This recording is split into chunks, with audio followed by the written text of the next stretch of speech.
জাতীয় পার্টি মহাসচিব ও সাবেক প্রতিমন্ত্রী অ্যাডভোকেট মোহাম্মদ মুজিবুল হক চুন্নু এবং তার স্ত্রী রোকসানা কাদেরের দেশ ত্যাগে নিষেধাজ্ঞা দিয়েছে আদালত। বুধবার ঢাকা মহানগর জ্যেষ্ঠ বিশেষ জজ জাকির হোসেন গালিব দুদকের আবেদনের প্রেক্ষিতে এ আদেশ দেন। আদালতে দুদকের সহকারী পরিচালক আমিনুল ইসলাম বিষয়টি নিশ্চিত করেছেন। ধুলো, ময়লা ও ক্ষতিকর ধূলিকণা থেকে নিমিষেই মুক্তি দেয় Chowdhury air purifier.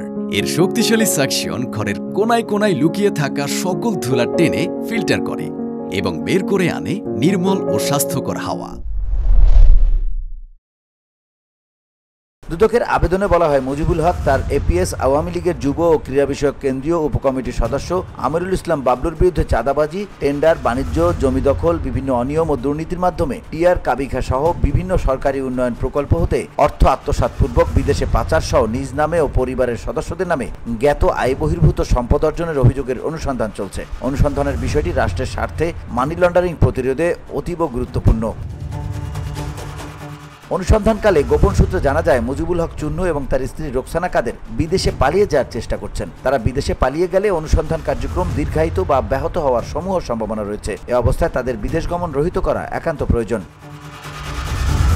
VOD Bangla news desk.